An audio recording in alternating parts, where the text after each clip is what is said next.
오늘 말씀 2절에 보면 유대인의 왕으로 나신 이가 어디 계시냐, 그렇게 구절을 보고 오늘 말씀의 제목을 왕이 어디 계시냐라고 했습니다. 사실은 이 설교를 영시 촛불 예배나 아니면 주일 설교 때 하려고 했는데 영시 촛불 예배 때는 졸린 시간이라서 잘 못 들으실까 봐, 그리고 주일 예배는 그래도 성가대가 한 5곡 정도 세미 칸타타를 준비하셨기 때문에 맞아요? 5곡? 그렇기 때문에 아무래도 설교를 깊게 들어가면 좀 어렵지 않겠는가, 그래서 오늘 특별히 준비해놨던 설교를 오늘 철야 때 하게 됐습니다. 여러분들 오늘 되게 뭐랄까요? 럭키한 거예요. 럭키한 거예요. 누가 아니라고 지금 아니에요 그런 거예요. 오늘 이 말씀이 여러분과 저에게 큰 도전이 되고 또 은혜가 되기를 주의 이름으로 축복합니다. 자, 동방박사 이야기는요, 여러분, 사복음서 중에 한 군데만 기록되어 있습니다. 어딜까요? 마태복음에만 기록되어 있어요. 마태복음, 마가복음, 누가복음, 요한복음 가운데에 동방박사 이야기는 마태복음에만 들어가 있어요. 그러면 왜 마태는 다른 제자들이 쓴 복음서에는 동방박사 이야기를 안 넣었지만 왜 마태복음에는 동방박사 이야기를 넣었을까? 마태복음의 주제는 왕이기 때문인 줄로 믿습니다. 왕이에요, 왕. 왕이 누구냐는 거죠, 왕. 그러니까 여러분, 제가 지금 이제 성경이 읽어지네, 여러분 기본반을 다 수료하고 인도자 컨퍼런스를 지금 듣고 있고 1월 달부터 7월 달까지 전문 강사 스쿨을 들어가서 이제 티칭 수료를 하게 되면 이제 아마 가을에 여러분들과 구약편을 들어갈 수 있을 거라고 생각을 해요. 그런데 성경에 항상 첫 번째는 너의 왕이 누구냐는 거예요. 그럼 창세기의 첫 번째 이야기는 뭐예요? 창조 이야기죠. 그 다음에 나오는 이야기가 무엇입니까? 에덴 동산의 선악과 이야기거든요. 하나님은요 다 주셨어요. 자신의 형상대로 창조하셨고 모양대로 지으셨고 이 세상 모든 만물을 다스릴 수 있는 권세를 우리에게 주셨어요. 근데 뭐만? 선악과만 건들지 못하게 했죠. 아마 예전에 3년 전에 김생수 전도사님하고 어성경 읽어진에 여러분 구약하셨던 분들 기억날 거예요. 선악과의 의미가 뭐냐? 선악과의 의미도 똑같은 거예요. 너가 모든 것을 다 다스릴 수 있고 다 할 수 있는 거야. 누구처럼? 왕처럼요. 근데 한 가지는 안 돼. 선악과가 특별해서 그런 것도 아닙니다. 더 맛있어서 그런 것도 아닙니다. 선악과가 뭐 굉장히 무슨 신비한 능력이 있는 것도 아닙니다. 그런데 그건 못 건드리게 하셨어요. 왜요? 진짜 왕은 누구이기 때문에 하나님이심을 알게 하는 것이 바로 선악과라고 하는 사실이에요. 그래, 구약의 첫 이야기도 뭐냐 하면 결론적으로 말하면 왕이 누구냐는 거예요. 너의 왕이 누구냐는 거예요. 네가 왕이냐? 아니면 너의 왕이 누구냐? 마태복음도 마찬가지거든요.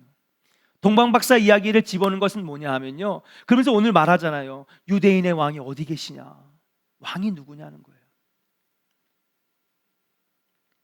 1절을 같이 한번 읽어보겠습니다. 1절 같이 한번 읽어볼까요? 시작. 헤롯 왕 때에 예수께서 유대 베들레헴에서 나심에 동방으로부터 박사들이 예루살렘에 이르러 말하되. 아멘. 자, 그러면 그러한 이해를 가지고 오늘 말씀을 들으면, 그러니까 여러분 이게 촛불 예배나 주일 예배 때 설교하기 힘든 거예요. 그래서 오늘 특별히 철야 때 가지고 왔습니다. 그러면 먼저 오늘 여기 나오는 헤롯이라고 하는 사람을 한번 알아볼게요. 헤롯 왕은요, 예수님 태어날 때도 헤롯이고 예수님 십자가에 달려 돌아가실 때도 무슨 왕이었어요? 헤롯 왕이었거든요. 그럼 두 사람이 같은 왕입니까? 그러기에는 이 왕이 통치하는 기간이 너무 길어요. 이 두 사람은 서로 다른 인물입니다.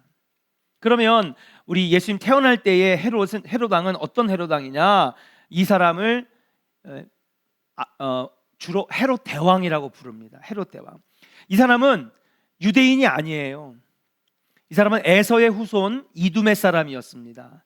이두메는 어떤 지역이냐면 구약에서 볼 때에 에돔이라고 하는 지역에 있는 마을인데 거기에서 태어난 사람이, 그러니까 정확하게 말하면 유대인도 아닙니다. 이스라엘 사람이 아니에요. 에돔 사람이에요. 에서의 후예니까요. 그런데 이 헤롯 대왕은요, 정치적인 수완이 뛰어났어요. 마침 로마가 식민지를 하고 있으니까 이때 기회잖아요. 그래가지고 모든 정치적인 수단을 동원해서 로마 군을 등에 업고 말 그대로 유대 땅 이스라엘을 다 점령한 겁니다. 원래 있었던 왕을, 유대인의 정통왕을 밀어내고요. 반대 세력을 쫓아내고 이스라엘을 다스렸습니다. 그러니까 여러분, 이들이 이 헤롯 대왕이 이방인으로서 왕이 되니까 늘 마음에 두려운 게 있는 거예요. 항상. 왜? 자기가 그것을 뺏어가지고 왕이 된 거잖아요. 정당한 왕권을 인정받을 수 없잖아요. 왕은 물려주는 건데, 대대손손. 근데 자기가 중간에 들어가서 원래 정통적인 왕족들을 몰아내고 자기가 왕이 되니까 늘 그 마음에는 불안함이 있는 거예요. 누군가가 또 로마의 등을 업고 나를 쫓아내면 어떡하지? 그래서 이 왕의 자리에 굉장히 집착이 있었어요. 뺏기지 말아야 되겠다. 그래서 어마어마하게 세금을 걷어내고 군대를 키워내고 자신의 권력을 유지하기 위해서 이스라엘 백성들을 엄청나게 탄압하고 박해했습니다. 아내가 10명이었어요. 아내를 10명을 둔 이유가 있어요. 여자를 좋아해서? 아니요. 10명이 다 누구냐 하면 권세가들의 딸과 결혼한 거예요. 이런 우리는 역사에서 보면 정략 결혼이라고 하죠. 왕권을 가장 튼튼하게 하기 위해서는 뭐 하는 거예요? 동맹한 나라의 공주와 결혼하잖아요. 우리나라도 그랬잖아요. 조선시대 때, 고려시대 때. 그렇게 해서 10명의 아내를 두었습니다. 왜? 자신의 왕권을 지키기 위해서, 왕의 자리를 지키기 위해서. 이 헤롯 대왕은요, 여러분, 그 자신의 왕권을 지키기 위해서 여러분 하이라이트를 찍어요. 무슨 일을 벌이느냐? 아내도 죽이고 아내의 어머니까지도 죽이고 아들도 죽였어요. 뭘 지키려고? 왕의 자리를 지키려고. 무서운 사람이죠. 아들도 죽이고 아내도 죽이고 아내 어머니까지도 죽이고. 이유는 딱 한 가지, 왕의 자리를 지키기 위해서. 이 배경이 되게 중요한 거예요. 자, 그때에 여러분 가장 포악해져 있던 이 헤롯 대왕, 아들도 죽이고 아내도 죽이고 아내 어머니까지도 죽인 왕권에 집착하고 있었던 그때에 오늘 마태복음 2장이 딱 등장합니다. 여러분, 여기서 누가 나와요? 동방의 박사 세 사람이 딱 오는 거예요. 그리고 그 왕권에 엄청나게 집착하고 있던 헤롯 대왕에게 지금 물어보는 겁니다. 뭐라고 물어보느냐? 2절 같이 한번 읽어볼까요? 2절입니다. 시작. 유대인의 왕으로서 나신 이가 어디 계시냐? 우리가 동방에서 그의 별을 보고 그에게 경배하러 왔노라 하니. 아멘. 아멘. 자, 우리가 이거 얼마나 많이 읽었어요? 수백 번 읽었을 거예요. 심지어 저는요, 이거 저 유치원 때 이거 외우기까지 했어요. 전야제 나와가지고 애들이 하나씩 마이크를 이렇게 옮겨 잡으면서 유대인의 왕이 어디 계시냐. 가히 해봤어, 안 해봤어? 유치원 때 너 안 했어? 기억이 안 나는 거겠지. 난 네가 하는 거 봤는데. 유치원 애들 쪼르륵 세워놓고서 성경 외우기 시키잖아요. 아닌가? 초등부 때 하는 건가? 하여튼 하잖아요. 수백 번 읽었던 구절인데 여러분 보세요. 지금 어떤 상태에서 이 말이 나왔느냐? 헤롯이 자기의 왕권에 아들도 죽이고 아내도 죽이고 아내 어머니까지도 죽이고 엄청나게 탄압과 박해를 하는 가운데에 동방의 박사들이 와가지고 뭐라고 하는 거예요? 유대인의 왕이 어디 계시냐? 헤롯이 눈이 뒤집히는 거죠. 왜? 왕이 지금 누구예요? 왕이 자기잖아요. 근데 동방에서 온 박사들이 와가지고 왕 앞에서 왕이 어디니? 헤롯이 눈이 뒤집히는 거예요. 지금 생각해 보세요. 그냥 원래부터 성격이 온순하고 평탄한 그런 왕이더라도 그 앞에 와가지고 왕 앞에 와가지고 유대인의 왕이 어디 계십니까? 물어보면 신뢰예요, 신뢰가 아니에요? 신뢰죠. 근데 하물며 왕권에 집착하고 사람까지 죽이고 아들까지 죽여가는 이 헤롯 대왕 앞에서 지금 뭐라고 그러느냐? 유대인의 왕이 어디 계시냐는 거예요. 야, 동방 박사들도 대단하죠, 그죠? 예, 저놈들을 매우 쳐라, 아니 목을 잘라라 해도 이상하지 않을 상황인 것입니다. 동방의 박사들을 한번 알아볼게요. 뭐 이름은 너무 많이 설교를 했기 때문에 여러분 다 아실 것입니다. 당연히 동방이라고 하는 것은 페르시아를 주로 학자들이 추측을 하고 있어요. 왜 페르시아에서 온 것이라고 추측을 하느냐? 말 그대로 메시아에 대한 예언이 페르시아 땅에서 많이 울려 퍼졌기 때문에 그렇습니다. 우리가 보통 메시아를 예언한 책들을 우리가 대예언서에서 많이 나와요. 그렇죠? 예. 예언서, 소선지서, 대선지서, 이사야, 에스겔, 예레미야 다 포로 시대 때, 또 바벨론에 멸망당할 때에 있었던 선지자들인데 그들이 다 예수 그리스도 메시아를 예언했던 사람들이거든요. 근데 그들이 어디로 끌려갔어요? 페르시아에 끌려갔는데 거기서도 계속해서 성경을 가르치고 또 그들의 하나님을 인정하잖아요. 다니엘 때문에, 에스더 때문에. 예. 그러니까 페르시아 사람들은요, 저들이 믿는 하나님을 인정했어요. 이스라엘 백성들이 믿는 하나님을 인정했고 그들의 성경을 알았어요. 그러니 그 성경이 오랫동안, 메시아의 예언이 오랫동안 페르시아에서 이어져 오니까 아마도 페르시아의 동방의 이 세 명의 박사들은 그 예언을 따라서 별을 보고 유대 땅에 와서 왕이 어딨냐 지금 물어보고 있는 것이죠. 그러니까 아마도 페르시아에서 온 학자들이다. 또 이것을 뒷받침해주는 증거가 있는데, 페르시아에서는 2000년 전에 박사라고 하는 사람들이, 우리가 그러잖아요. 박사, 무슨 박사님. 그렇죠? 예. 저도 박사님이에요. 그렇죠? 근데 당시에, 지금은 박사가 분야가 많아요. 의학 박사, 그 다음에 뭐 또 철학 박사, 그 다음 음악 박사, 뭐 여러 철학 박사, 여러 가지 박사가 다 있지만은 당시에 박사라고 불리던 사람들은 어떤 사람들이었냐? 페르시아에서 천체를 연구하고 별을 연구하고 하늘을 연구하고 해와 달을 연구하는 사람들을 박사라고 불렀대요. 그러니까 동방의 박사들은 어디서 온 사람들이야? 페르시아에서 온 사람들이죠.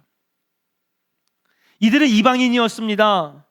그런데 이들이 메시아가 700년 동안 기다렸던 메시아가 태어났음을 미리 예언되어 있는 다윗의 별을 보고 알게 되어 유대 땅까지 1년이 넘게 걸어서 아라비아 사막을 지나고 강들을 건너가지고 유대 땅 이스라엘에 도착한 것입니다. 자, 그러면 왕이 나심을 축하하기 위해서 여러분들이 다른 나라를 방문하면 가장 먼저 어디를 갈까요? 당연히 그 나라의 수도를 가겠죠. 예, 이스라엘의 수도는 어디입니까? 예루살렘입니다. 예루살렘에 가니 당연히 궁궐이 있었고 궁궐에는 헤롯 왕이 있으니까 헤롯 왕 앞에 가가지고 물어보는 겁니다. 유대인의 왕이 나셨는데 왕이 어디 계십니까? 그러는 거예요. 왕이 어디 계십니까? 이 말을 들은 사람들은 어떤 생각을 했을까요? 특히 헤롯은 어떤 생각이 들었을까요?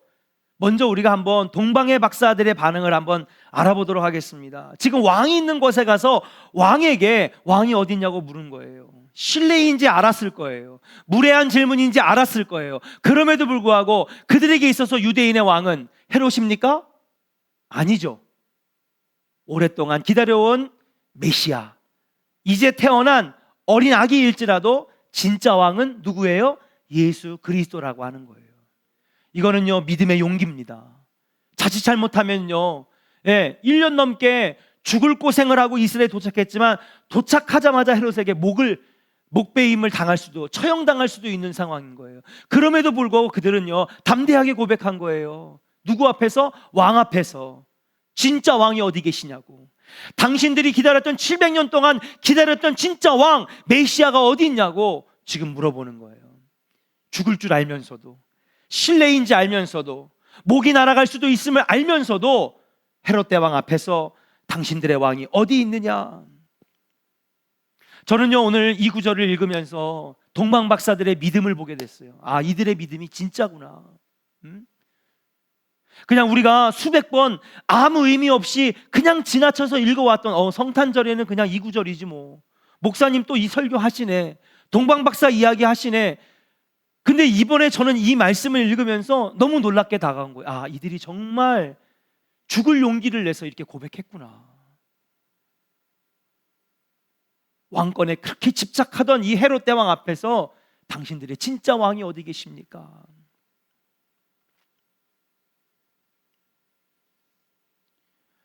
질문을 오늘 한번 2절을 보면 한번 띄워주세요.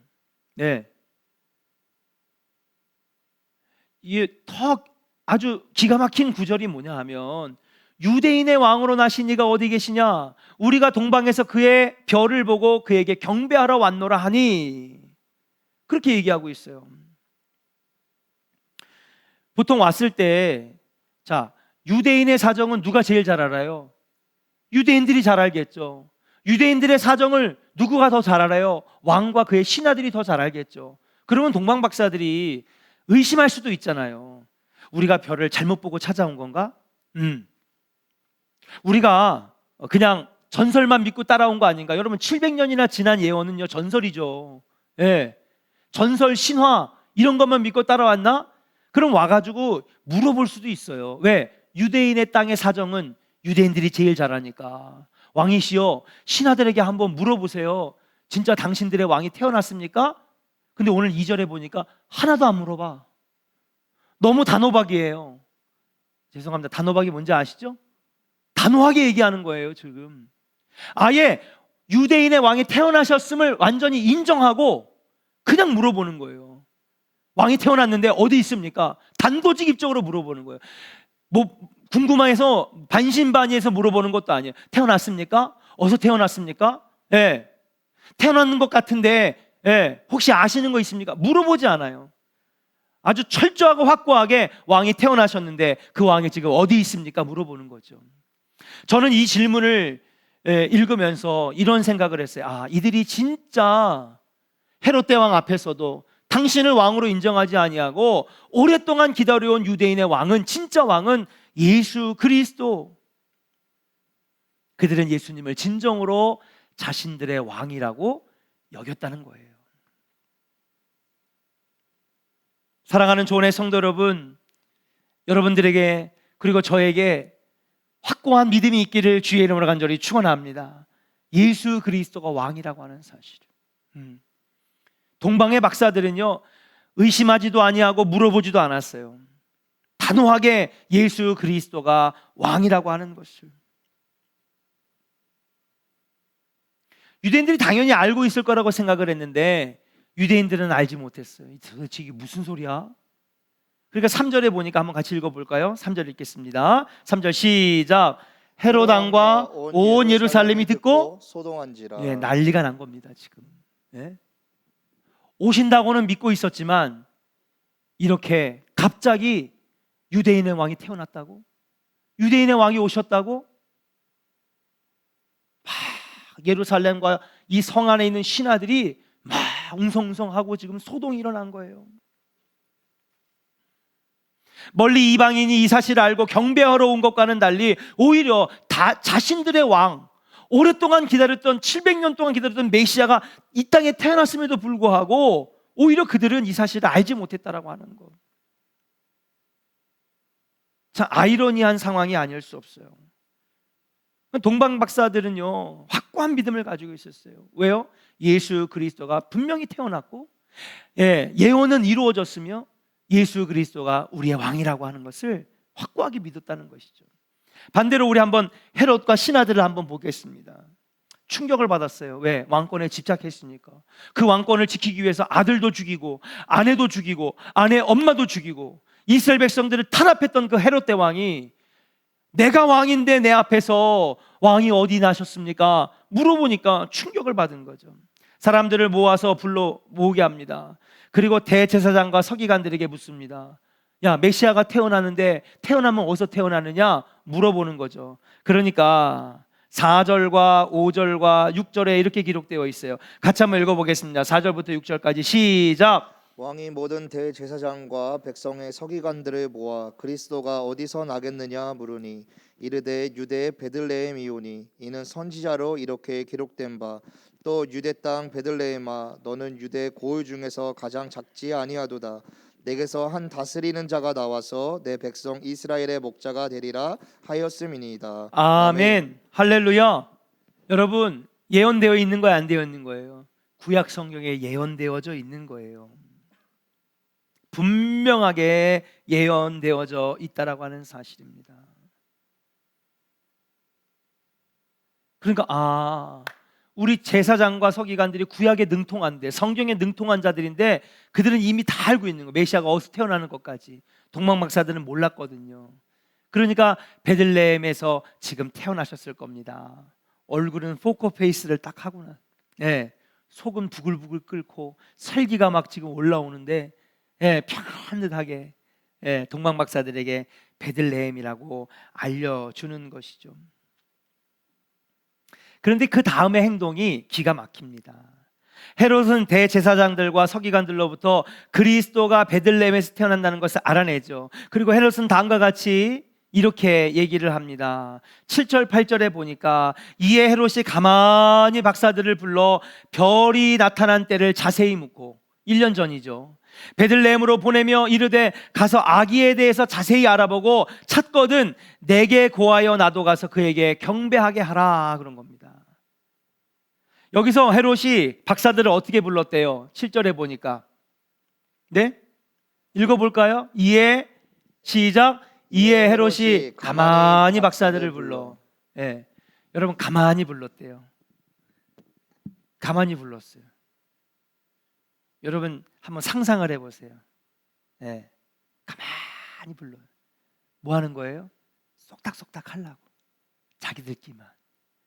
뭔가 음모를 꾸밀 때, 누군가 음모를 꾸미는데 막 크게 얘기하고 옆 사람 들리게 얘기하고 그냥 뭐 다른 사람들 다 알게 해서 음모 꾸미는 사람이 어디 있어요? 음모를 꾸밀 때는 어떻게 해요?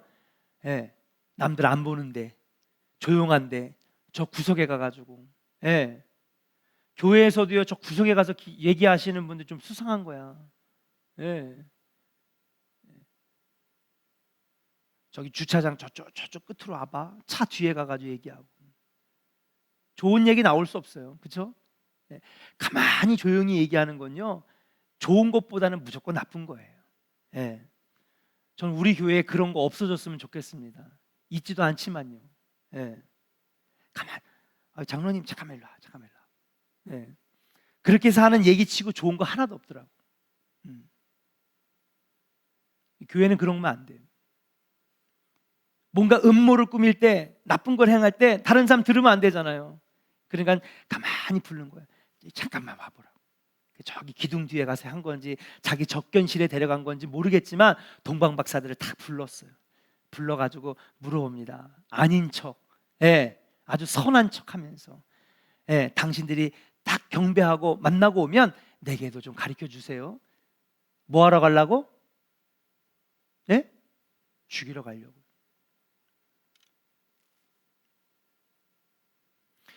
헤롯은 정치적인 술수와 음모에 능통한 자였어요. 그렇게 유대인의 정통왕을 몰아내고 에돔 사람이었던 이두메 사람 헤롯 대왕이 그렇게 유대를 차지했잖아요. 그러니까 이번에도 권모 술수로, 음모를 통해서 지금 자기의 자리를 대체할, 유대인들이 오랫동안 기다렸던 메시아를 죽이려고 하는 것입니다. 그러니까 나도 가서 그에게 경배하게 하라. 진짜 의도를 감추기 위한 헤롯의 거짓말이죠. 비밀리에 진행하며 그럴듯한 포장으로 자신의 욕심과 악한 의도를 숨겼던 것입니다. 여기서 알 수 있는 것은 뭐냐? 헤롯 대왕은요, 여러분, 예수가 그리스도 유대인의 왕이라고 하는 것을 알았다는 데 더 충격적인 것이에요. 다시 한번 우리 말씀으로 한번 돌아가 보도록 하겠습니다. 4절입니다. 4절 같이 한번 읽어볼까요? 시작. 4절 시작. 왕이 모든 대제사장과 백성의 서기관들을 모아 그리스도가 어디서 나겠느냐 물으니. 아멘. 어디서 나겠느냐 물으니. 그럴 때 뭐라고 그랬어요? 유대인의 왕이라고 했어요? 지금 뭐라고 그랬어요? 헤로데의 입에서 그리스도가 어디서 나겠느냐 물으니 그랬습니다. 헤롯의 입에서 지금 유대인의 왕을 뭐라고 말하고 있어요? 그리스도. 여러분, 그리스도는 아무나 붙이는 게 아닙니다. 자, 예수라고 하는 이름은 그때 되게 흔한 이름이에요. 아람어로 하면 예수와, 히브리어로 하면 여호수아, 그죠? 아람어로 하면 예수와, 그죠? 그 다음에 영어로 하면 지저스, 헬라어로 하면 예수. 예. 예수라고 하는 이름은 지금의 영희와 철수만큼 흔한 이름이에요. 근데 예수 다음에 뭐가 붙어요? 그리스도가 붙어요. 그리스도는 무슨 뜻입니까? 우리의 구원자라는 거예요. 우리를 죄에서 구원하실 영원한 왕, 메시아라고 하는 거예요. 참 왕이라고 하는 것입니다. 그럼 지금 헤롯이 지금 태어난 유대인의 왕이 우리가 오랫동안 기다렸던 분이라는 걸 지금 아는 거예요, 모르는 거예요? 아는 겁니다. 인정하는 거예요.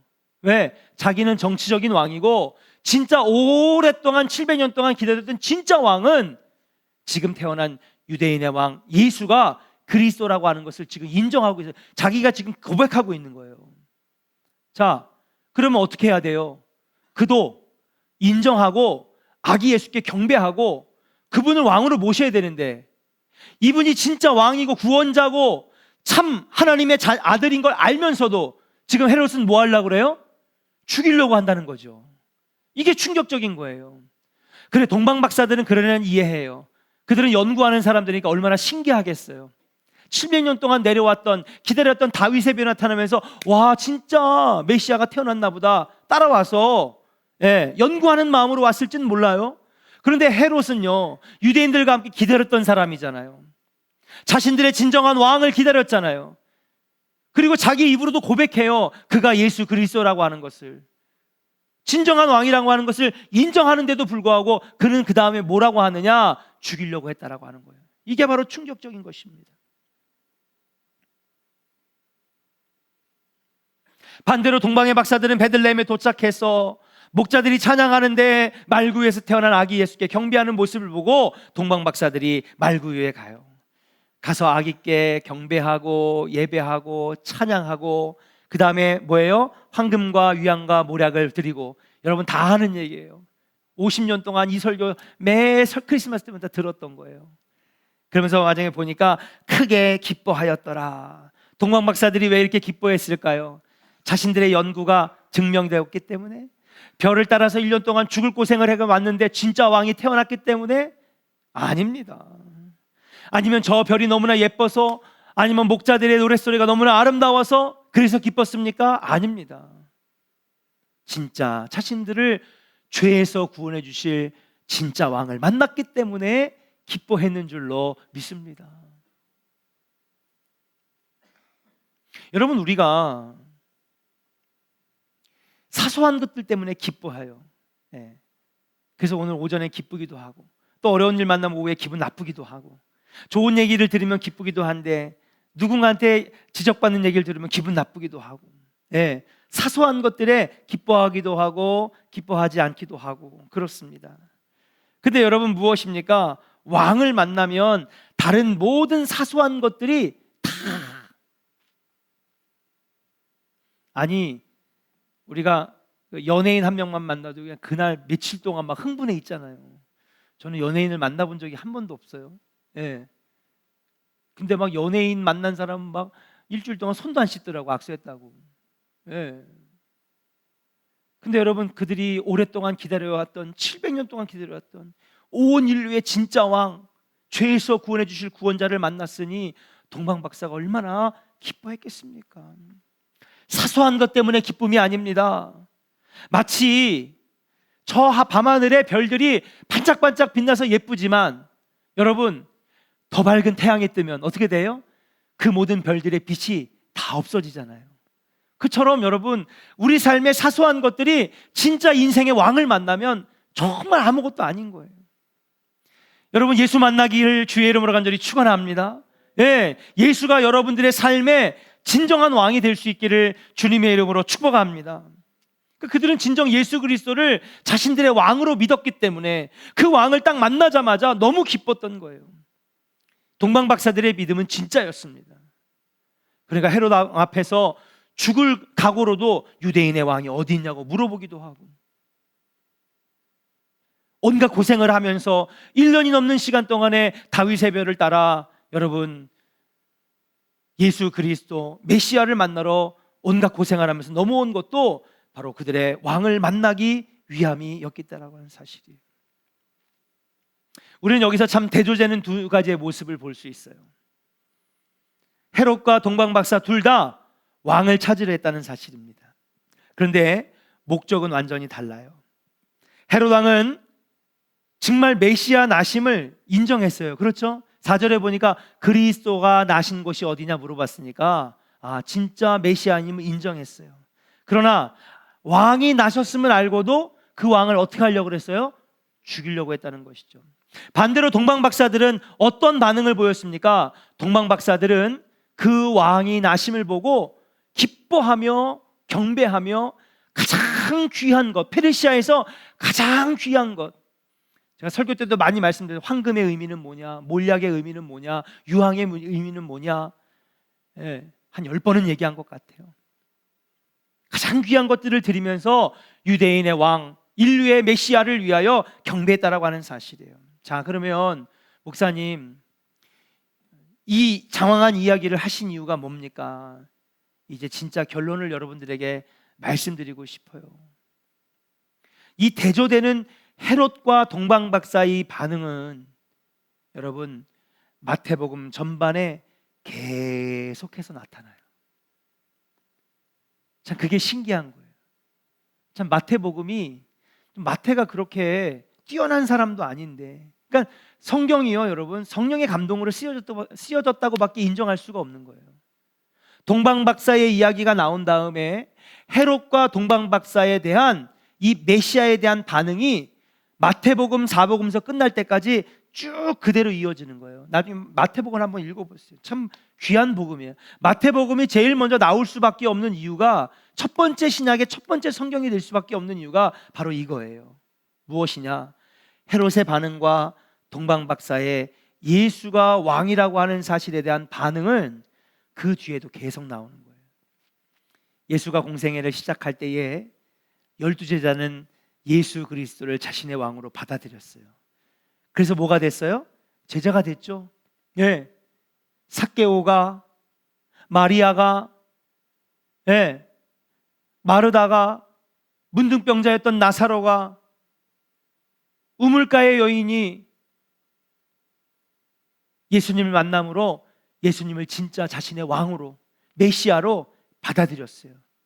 근데 그렇게 받아들이는 사람이 있는가 반면에 한편으로는 헤롯과 같이 그분이 왕임을 알고 메시아인 줄을 알고 인류의 구원자임을 알면서도 어떻게 해요? 거절하고 자기의 삶에서 밀어내고 죽이려고 했던 사람들도 늘 같이 있었다는 것이죠. 한편에서 문둥병자가 병을 낫고 혈루병을 앓는 여인이 여러분 병을 고치고, 보지 못하는 소경이 눈을 뜨는 놀라운 역사, 그러면서 예수를 진정한 나의 왕으로 모시는 그 한편에서 늘 옆에 누가 있었느냐? 옆에는 여러분 누가 있었어요? 사두개인, 바리새인, 율법학자가 있어요. 어성경을 이제 뒤에서 하면, 어성경에서 이제 신약 부분에 가면 여러분 예수의 행적에 따라서 이제 배우게 됩니다. 이 마태복음, 마가복음, 누가복음, 신약 27권의 순서대로 배우는 게 아니라 예수의 이동 경로를 따라서 성경을 다시 재편집해서 배우는데, 재편집해서 배울 거예요. 근데 그때마다 늘 따라다니는 군중들이 있었어요. 뭐예요? 아픈 사람들, 배고픈 사람들, 억압받는 사람들, 보지 못하는 사람들, 걷지 못하는 사람들, 슬픔이 있는 사람들. 그런데 한편에는 또 누가 있었어요? 여러분, 사내들인 공의회에서 늘 예수를 따라다니라고 보낸 사람들이 있어. 그럼 왜 따라다니는 거예요? 꼬투리 잡으려고. 예수가 성경을 모독하나, 예수가 하나님을 모독하나, 율법에 반대되는 행위를 하느냐 안 하느냐, 여러분 그거 찾아다니려고. 옆에서 기적이 일어나거든요. 죽은 자가 일어나요. 병자가 일어나요. 무리를 걸어요. 그러면 사두개인, 바리새인, 율법학자들도 놀라야 될 거 아니에요. 기적을 봤는데 물고기 2마리와 보리떡 5개로 5,000명을 먹이고도 남는 놀라운 역사가 일어났는데 그들도 봤잖아요. 여러분, 사두개인, 바리새인, 율법학자는 처음부터 끝까지 3년 동안 따라다녔어요. 여러분, 12제자만 따라다닌 게 아니에요. 약하고 배고프고 아픈 사람만 따라다닌 게 아니에요. 그 옆에는 그 사두개인 바리새인도 3년 동안 따라다녔어요. 근데 한편에서는요, 기적을 보고 예수를 나의 왕으로 여긴 사람이 있었고, 한편에서는 그 기적을 보면서도, 놀라운 역사를 보면서도 예수 그리스도를 왕으로 인정하지 않냐고 예수를 죽이려고 했던 사람들이 늘 있었다는 거예요. 이 패턴이 어디까지 가느냐? 사복음서 예수님 십자가 달려 돌아가실 때까지 3년 내내 이루어지는 거예요. 오늘 마태복음 1장 2장의 이야기가 여러분 예수의 생애 끝까지 이루어지는 거예요. 어떻게 해요? 동방의 박사들은 예수를 왕으로 받아들이고 인정했는데, 헤롯은 그를 메시아로 인정하면서도 죽이려고 했고, 없애려고 했고, 거절하려고 했고. 근데 그것이 그때뿐만 아니라 예수가 걸어오는 모든 삶 속에 늘 있었다는 거예요. 한쪽에서는 기적을 보고 예수 만나고 진정으로 나의 왕으로 모시는 사람이 있는 반면에, 놀라운 기적과 진리의 말씀을 들으면서도 누가 봐도 메시아거든요. 누가 봐도 하나님의 아들이거든요. 그 기적을 보는데, 그 진리의 말씀을 듣는데 인정 안 하는 것이 이상하지, 알면서도 예수를 왕으로 인정 안 하는 거. 오히려 헤롯처럼 죽이려 하고, 꼬투리 잡으려고 하고, 처형하려고 하고. 그럼 이 말씀을 드리는 이유가 뭐냐? 2000년이 지난 지금 우리의 인생에도 이러한 모습은 여전히 끊이지 않고 있다는 거예요. 우리 교회에도 이 두 부류가 있어요. 다른 교회에도 이 두 부류가 있는 거예요. 수많은 크리스찬들이 예수를 믿는다고 말하지만 어딜 가나 이 두 부류는 있는 거예요.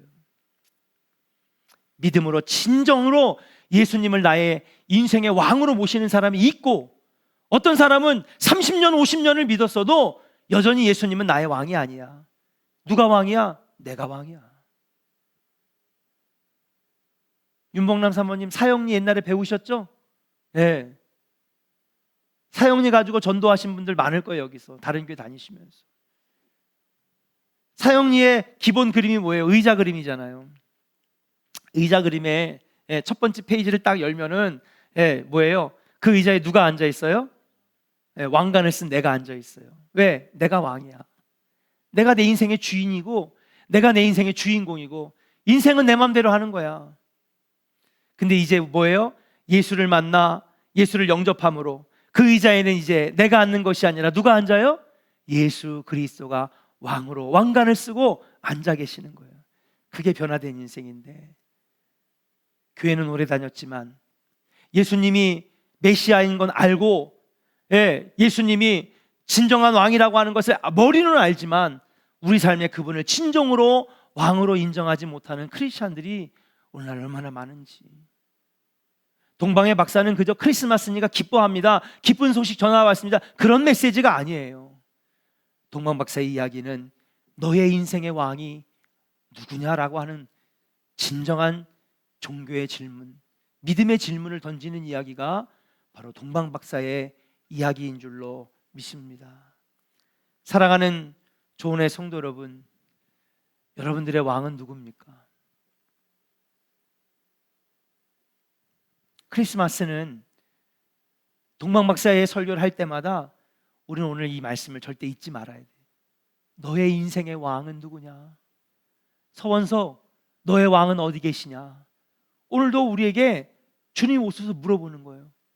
원석아, 너 인생의 왕이 누구야? 응? 아담과 하와가요, 여러분, 선악과를 따먹은 이유가 뭔지 아십니까? 왕은 하나님인데 자기가 왕이 되고 싶었기 때문에 선악과를 따먹은 거거든. 하나님이 알아요. 저분이 창조주라는 걸 알아요. 저분이 세상 모든 만물을 다 창조한 걸 알아요. 근데 내가 왕이 되고 싶은 거야. 그래서 선악과를 따먹은 거예요. 여러분, 왜 헤롯과 동방 박사의 반응은 이렇게 극단적일까?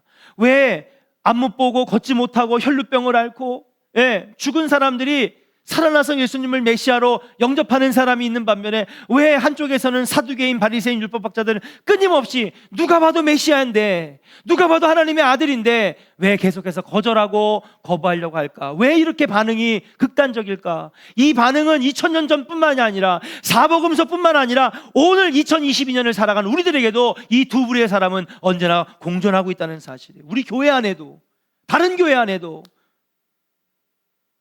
그 이유가 뭘까? 여러분, 우리가 예수를 몰라서 그런 게 아니에요. 하나님을 몰라서 그런 게 아니에요. 그럼 왜 이렇게 될까? 사람은 본성적으로 내가 왕이 되고자 하는 욕심이 있어요. 그렇지 않아요? 인간은 누구나 내가 내 인생의 왕이 되고 싶어 해. 주인공 되고 싶지 않은 사람 어디 있어요? 그죠?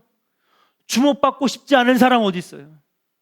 아니, 내 몸뚱아리인데, 내 몸뚱아리인데, 내가 먹고 내가 운동해서 내가 공부해가지고 내가 채운 내 지식인데 왜 내 맘대로 못해? 사람은 누구나 내가 주인 되기를 원하고 내가 왕이 되기를 원해요. 머리로는 하나님이 창조주시고 예수님이 진정한 구세주고 메시아인 걸 머리는 알지만 우리의 본성은 자꾸 내가 왕이 되고 싶어 한다는 사실이에요. 근데 동방박사 이야기를 통해서 우리에게 말씀하시는 거예요. 아니야, 너의 왕은 너가 아니라 예수 그리스도야. 성탄절은요, 선물 주고 그냥 막 기뻐하고 케이크 자르는 기간이 아니에요. 성탄절은 어떤 절기입니까? 왕이 누구인지를 확인하는 절기인 줄로 믿습니다. 한번 따라합시다. 성탄절은 나의 왕이 누구신지를 확인하는 날입니다. 성탄절은요, 진지한 날이에요. 너의 왕이 어디 계시느냐? 너의 인생의 주인은 누구냐? 성탄절의 메시지는 우리에게 심각하고 진지하게 우리에게 물어보시는 거예요. 우리가 그분을 왕으로 받아들였지만 여전히 우리는 그것을 본능적으로 싫어합니다. 왜? 사람은 누구나 내가 주인 되고 싶고 내가 주인공 되고 싶고 내가 왕이 되고 싶기 때문에 우리는 그분의 왕되심을 거부하려고 몸부림치고 있어요. 예수님이 왕이시기 때문에 내 삶의 중심에 둬야 되는데 우리는 여전히 내가 중심이 되고 싶어요. 내가 왕이 되어 살고자 합니다. 여러분, 우리는 누군가에게 간섭받는 걸 싫어해요. 그렇죠? 네. 누군가 와서 야, 너 이래라 저래라 하면 기분 나빠요. 네. 제가 청년부 웬만하면요, 청년들한테 이래라 저래라 말 안 해요. 그냥 청년들이 와서 목사님 저 이거 하면 안 돼요. 해. 네. 청년들의 마음을 알고 저 20대 때의 본성을 아니까. 네. 제 입장에서는요, 그냥 아주 약하게 얘기한 건데도요, 금방 꼰대 소리 듣는다니까. 네. 그냥 청년들한테 막 요구 안 해요. 전도사님 와가지고 이거 하면 어떨까요? 해. 회장님이 와가지고 하면 해. 괜찮아. 해. 열심히 해. 열심히 해. 왜? 간섭받는 거 싫어하거든요. 네. 하물며 같이 삶아떼고 사는 아내가 와가지고 이래라 저래라 간섭하면 에이씨 하고 옷 입고 뛰쳐나가잖아요. 네. 사람은 싫은 거예요, 간섭받는 게. 아내도 마찬가지예요. 남편이 와가지고 주말에 와가지고 애들하고 놀아줄 생각은 하고 청소를 했냐, 밥이 왜 이러냐, 막 이래저래 간섭하면 얼마나 짜증나요, 여러분. 사람은 간섭받는 걸 싫어해요. 좋게 받아들이고 기뻐할 사람은 아무도 없습니다. 왜? 우리 본성이 그러하니까. 나는 내가 하고 싶은 대로 하고 싶은 거예요. 내 중심으로 세상이 돌아가기를 원합니다. 다른 사람이 내가 원하는 대로 움직여주고 나에게 맞춰주기를 바라요. 다 자신의 본성이에요. 그래서 여러분, 다른 왕을 받아들이려고 하지 않아요. 내가 아닌 다른 왕이 나타나면 그 왕은 나의 적이고 나는 그 왕과 싸우는 거예요. 신앙생활은요, 어떤 거냐? 신앙생활은요, 예수를 나의 왕으로 모시는 거예요. 어떤 모양이나 어떤 행위나 그런 게 아니에요.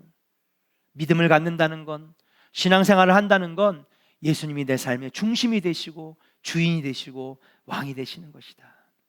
성탄절은 우리에게 이것을 다시 일깨워주는 귀한 절기고 귀한 명절이 아니겠는가.